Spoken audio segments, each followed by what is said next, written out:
E quero passar agora para o missionário Júlio, que irá nos trazer a palavra. Agora voltamos com a poderosa Palavra de Deus, com o quadro O Sermão, Luz para o Caminho. No Getsemane foi que meu Jesus orou, se entregando ao Pai mais uma vez. Logo vieram pessoas para o levar. Amém. Eu saúdo novamente a todos com a graça e a paz daquele que vive e reina hoje para todo sempre, Jesus de Nazaré, o nosso único e suficiente Salvador. Um dos canais onde eu faço o evangelismo virtual nas redes sociais, como já foi citado, no Face, Júlio Santos, no YouTube. Tenho 2 canais, que um é jc.missão Santos, são as oportunidades que o Senhor já me deu nas missões que eu já tive a oportunidade de estar. E tem outro canal, um canal assim, aventureiro, porque não sou cantor e muito menos compositor, mas o Senhor tem me aberto esse dom e eu tenho buscado, que é o Composições Livres Gospel News, aonde a palavra do Senhor está sendo ministrada de uma forma cantada. E assim também tem as redes sociais, usando o Message, onde muitos fazem bate-papo de coisas supérfluas.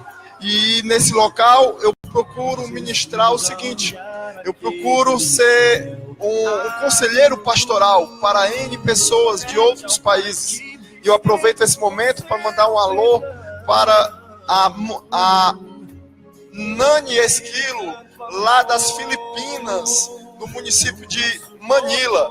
Mando também um abraço para Luturian Rosenbel, lá da África, do Quênia, no município de Bungoma.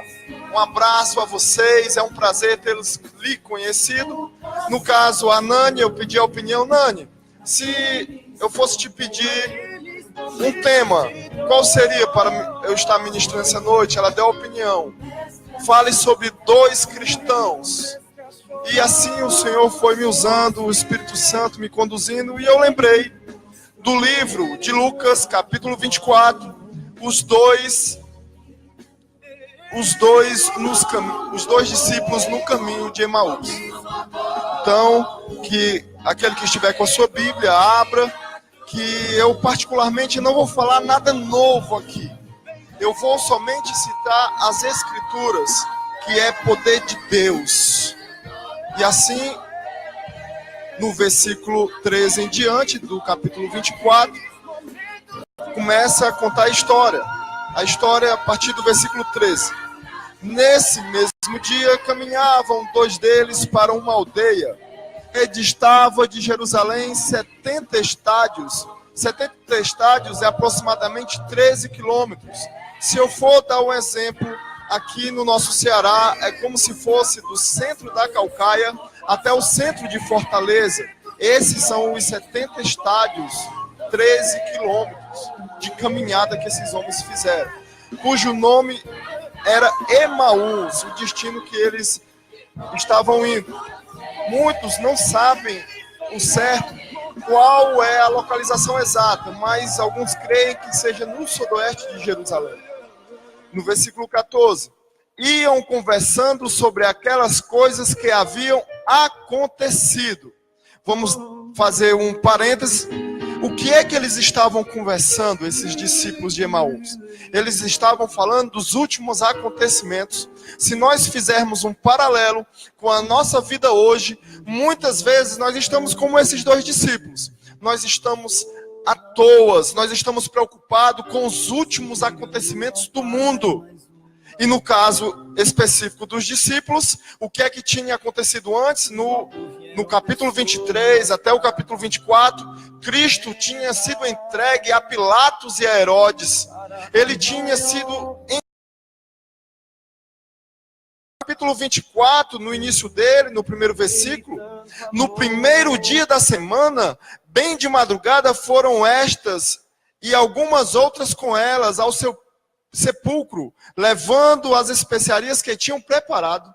Esses 2 discípulos, eles irão citar este momento, onde mulheres, que eu vou citar aqui o nome delas, eram Maria Madalena, Joana, Maria, mãe de Tiago, e outras que com elas estavam, que diziam estas coisas aos apóstolos. As palavras delas lhes pareciam como desvario, e não as creram. Muitas vezes nós também nos parecemos como essas mulheres. Quando queremos levar o evangelho adiante, levar o evangelho a sério, nos chamam de loucos, dizem que nós estamos com desvarios, mas elas fizeram a parte delas, levaram a mensagem até os discípulos. E sabe o que acontece conosco? Como aconteceu com esses 2 cristãos? Nós ficamos desatentos, nós passamos a dar ouvido ao inimigo das nossas almas, com toda essa problemática que o mundo tem nos apresentado. Nós passamos a cair na mesma armadilha que está lá em Gênesis. Vamos dar uma olhadinha em Gênesis, capítulo 3, versículo 3 e 5.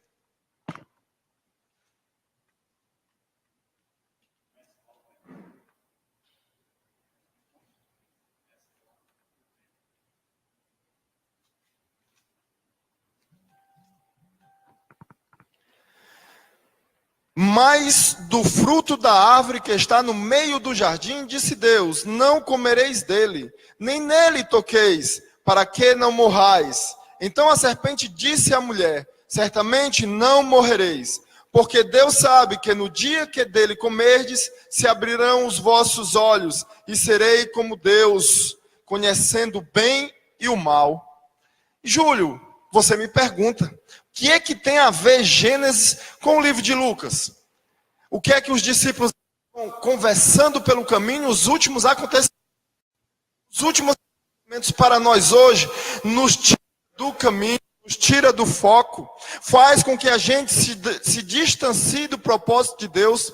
E assim, da mesma forma, estava Satanás lá em Gênesis.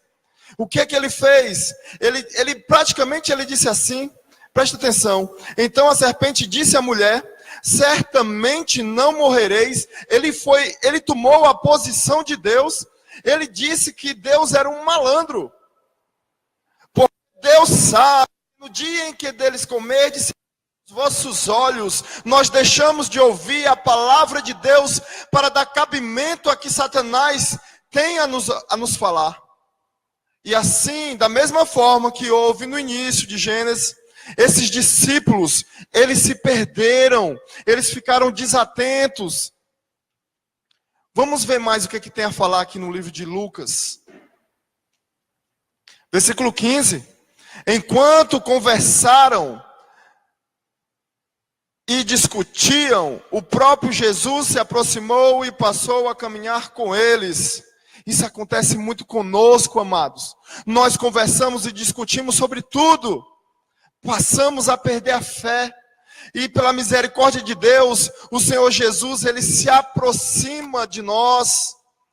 E passou a caminhar com eles. Da mesma forma, ele está ao nosso lado, ele está ao teu lado. Deixe de estar discutindo coisas que não edificam a tua vida e nem de outros. Toma atenção, o Senhor está ao teu lado. Versículo 16. Mas os olhos deles estavam como que fechados. Da mesma forma, os nossos olhos ficam como fechados. Para que não venhamos conhecer o nosso Criador, o nosso Salvador. Versículo 17. Ele lhes disse: que palavras são essas que caminhando trocais entre vós? E por que estáis tristes? Por que estáis tristes, amados? Por que estáis tristes? E assim eles começam a explicar a Jesus. Você é peregrino, você não sabe dos últimos acontecimentos. Quando nós encontramos um peregrino, uma pessoa que nós não conhecemos, nós passamos a falar do que a política está acontecendo no momento, nas tragédias, falamos de tudo. Nós falamos muitas vezes até mal do Evangelho de Cristo, enquanto nós poderíamos estar falando que o nosso Salvador vive e reina para todo sempre. E assim eles falam de tudo que tem acontecido para o Senhor. Só que eles ainda estavam com os olhos fechados.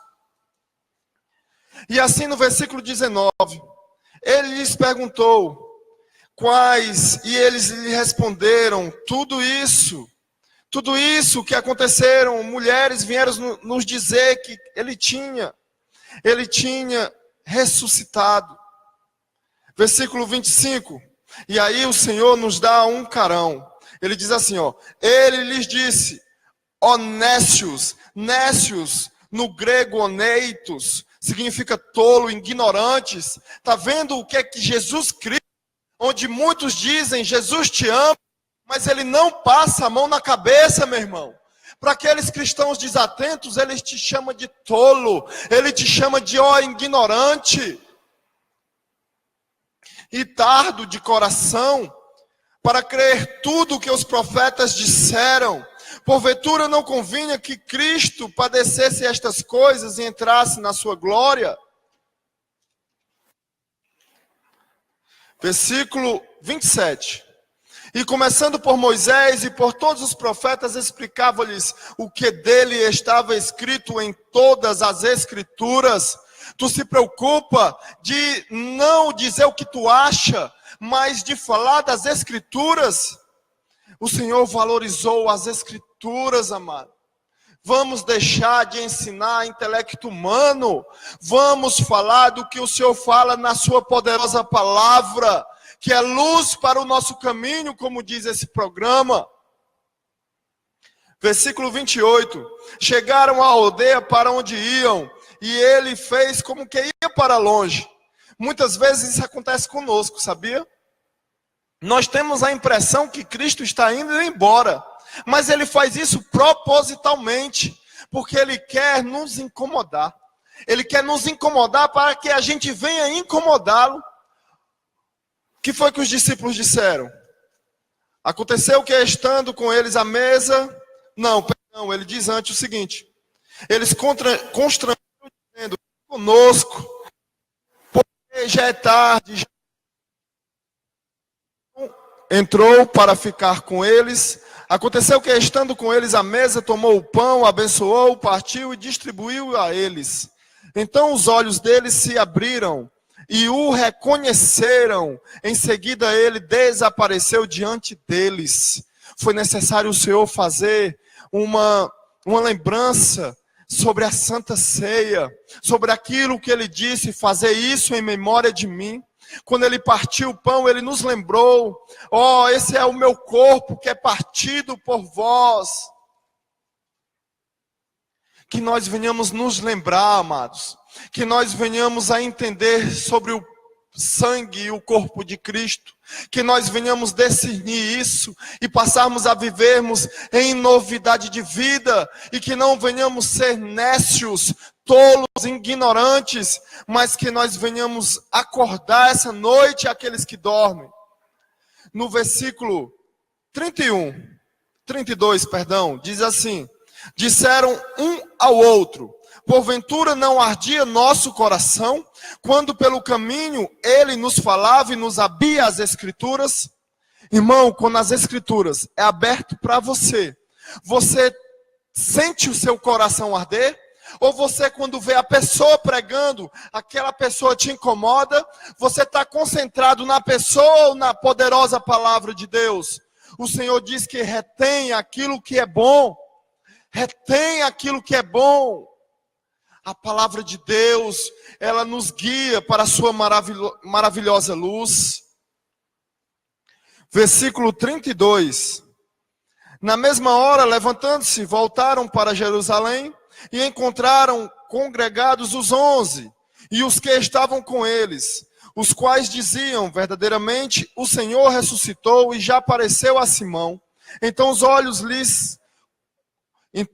dois lhes contaram o que lhes aconteceram no caminho. Depois que os seus olhos foram abertos, eles passaram a evangelizar. Cristo está vivo. Cristo, ele está vivo. Diga, meu irmão, Cristo reina. Ele reina na minha e na sua vida. Seja testemunho vivo, revestivos de Jesus Cristo, tenhais a mente de Cristo Jesus. Falavam ainda estas coisas quando o próprio Jesus se apresentou no meio deles e disse-lhes: a paz seja convosco.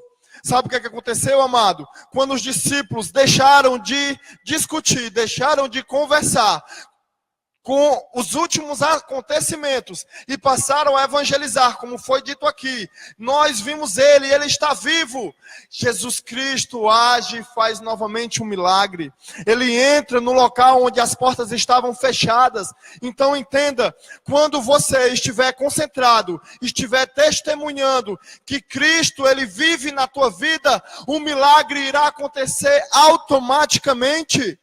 E Jesus aparecerá para dizer: a paz seja convosco. Aleluias. Versículo 37. Eles, espantados e atemorizados, pensavam que via algum espírito. Ele lhes disse: por que estáis perturbados? E por que surgem dúvida em vossos corações? O mundo está de mal a pior. E o livro de Apocalipse diz que irá piorar.